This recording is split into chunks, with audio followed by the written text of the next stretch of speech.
a good education system would have two components.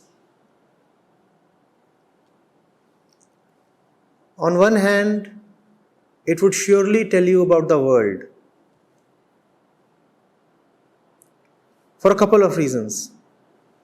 Firstly, if you do not know about the world, then you are prone to imagination.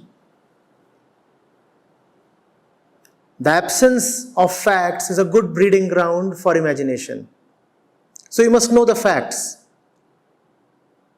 so that you do not fall prey to baseless imaginativeness. Secondly, when you know the world, then you also know the hollowness of the world. If you do not know the world remains a distant attraction. When you go close to it, only then its attractiveness starts waning,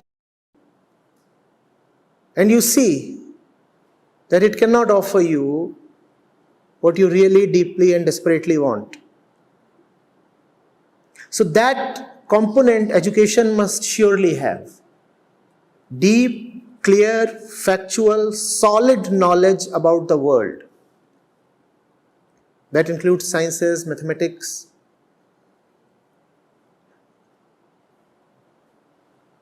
knowledge about different lands, their cultures, their political systems, history, cosmology, the rivers, the trees, the hills, man, his life, his health, his body, the molecules, the atoms, the medicines.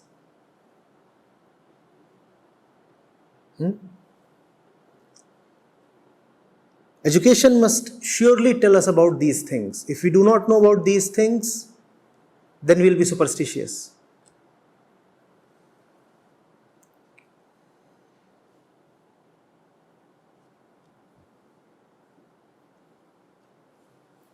And education must have a very important second component also.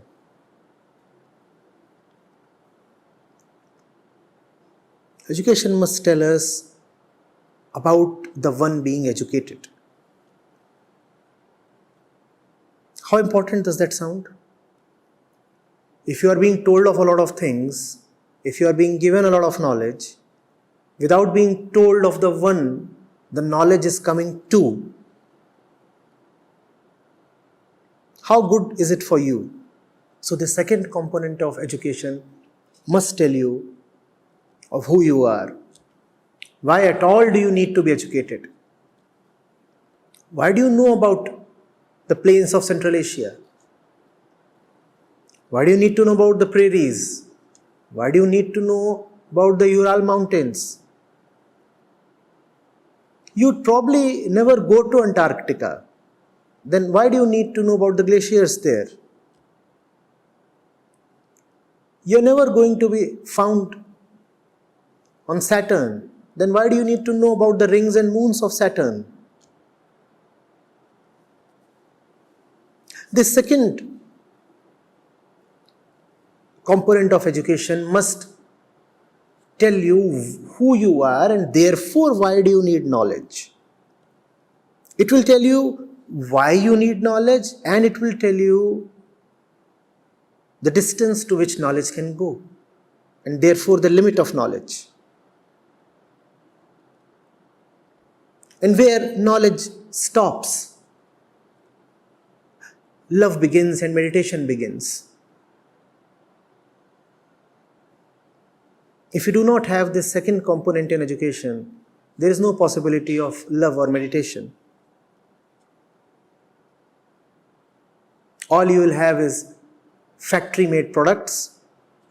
Those factories would be needlessly named as universities.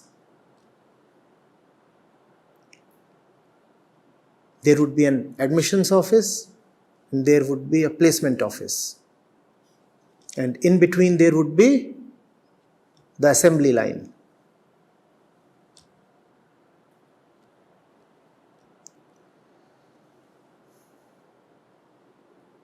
The second component of education is almost totally missing.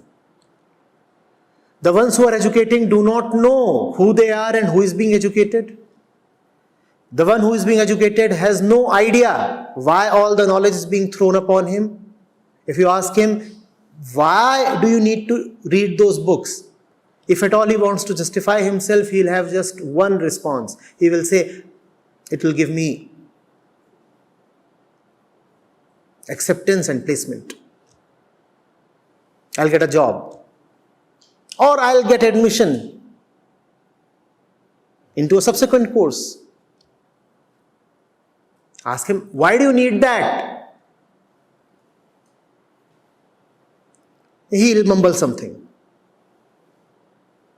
Go deeper, repeat the question, and he'll get irritated. Because he'll have no answer. Because he has no understanding.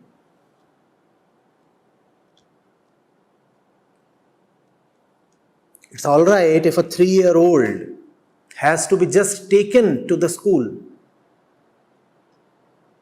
Let's say to the play school. You really can't explain to him why he needs to be there. So you have to just engage him and entertain him and these things. But by the time the student reaches the age of 6, 8 or 10, the thing has to be consensual. The student must know why he is proceeding to class 5 or 6. There has to be clarity about the learning process, and only then would there be love for learning.